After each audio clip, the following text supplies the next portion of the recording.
Հարգելի հայրենակիցներ, զինակից ընկերներ, ներկաներ։ 30 տարի ես ծառայել եմ սահմանին եւ լավ գիտեմ, թե ինչ է նշանակում լինել հայ զինվոր եւ սպա։ Ոչ թե գրքերից, ոչ թե ճառերից, այլ ոտքից տակ եղած հայկական Արցախի հողից, Մարավի ու Օմարի ձյան ցերտից։ Ես լավ գիտեմ թշնամու ուժեղ եւ թույլ կողմերը։ Եվ այդ գիտակցությամբ ես հասկանում եմ պաշտճաշմատրություն։ Մեզ պետք է հակառակորդին ճանաչող եւ համապատասխանաբար գործող բանակ։ Արցախում իմ ծառայության ամեն օրը ես գիտակցում էի, որ սա միասնական հայրենիքի պաշտպանության առաքելություն է։ Այդ օրից ի վեր ես գիտեմ մի բան հստակ։ Ուժեղ Հայաստանի անվտանգությունը սկսվում է ոչ թե մեդալներից, այլ կամքից։ Հայաստանն ապրում է բարդ ժամանակներում։ Մեր շուրջ կան ուժեր, որոնք ցանկանում են տեսնել մեզ բաժանված, թույլ, խոնարհված։ Արտաքին եւ ներքին սպառնալիքները դեռ չեն նահանջել։ Ով է մեր թիվ 1 թշնամին։ Ոչ թե հարևանը, այլ մեզ պարտադրված թուլությունը, անզորությունը, անվստահությունը սեփական ուժերի նկատմամբ։ Սամվել Կարապետյանի մշակած ուժեղ խաղաղություն ծրագրով մենք առաջարկում ենք հետևյալ լուծումները։ Առաջին. ներդնել խելացի սահմաններ համալիր համակարգ, մարդկային գործոնների ռիսկը նվազեցնելու եւ սահմանների անխոցելիությունն ապահովելու համար։ Սահմանագծի ողջ երկայնքով արհեստական բանականության հիմնման վրա սենսորային ցանցերի եւ ինքնավար հարվածային միջոցների տեղակայում։ Երկրորդ. ստեղծել ռազմական հետախուզության եւ կանխատեսման համակարգ, սպառնալիքները վաղ փուլում հայտնաբերելու նպատակով։ Երրորդ. զինված ուժերում միասնական կառավարման համակարգի ներդրում, որը կառավարում է օդային, ցամաքային եւ տեղեկատվական տիրույթների համապատասխան գործողությունները։ Չորրորդ. Հայաստանի անկախության համար տեղական ռազմարտունաբերական համալիրի ստեղծումը մեզ համար գերական նպատակ է։ Դա մեզ հնարավորություն է տալու նվազեցնել մեր կախվածությունը այլ երկրներից ճգնաժամային իրավիճակներում։ Ու բացի դրանից ավելի խելամիտ օգտագործել պաշտպանական բյուջեն։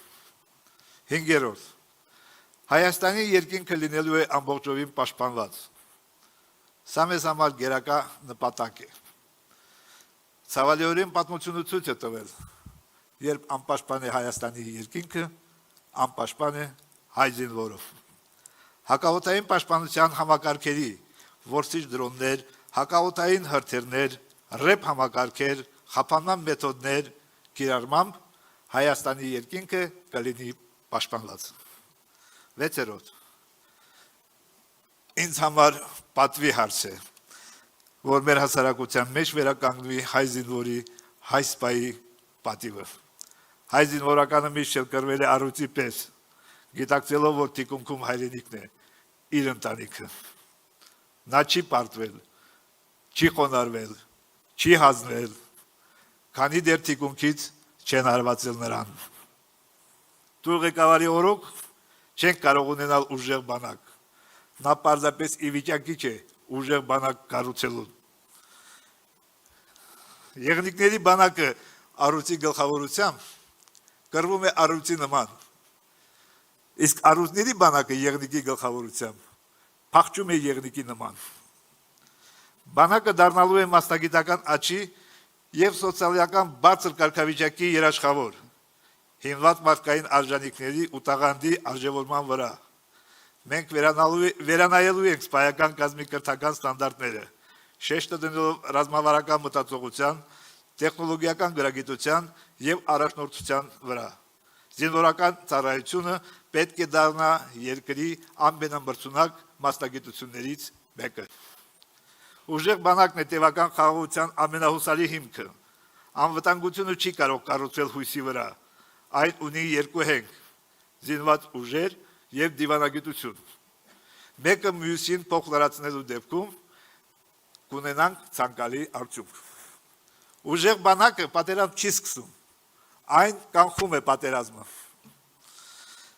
Ուժեղ խաղաղությունը հնարավոր է միայն ուժեղ բանակի շնորհիվ։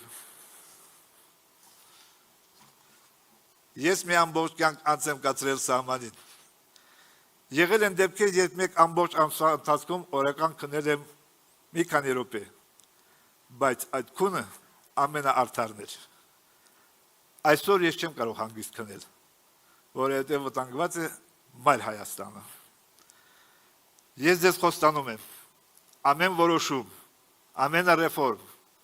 ամեն քայլ կատարվելու է մի հարցի պատասխանով,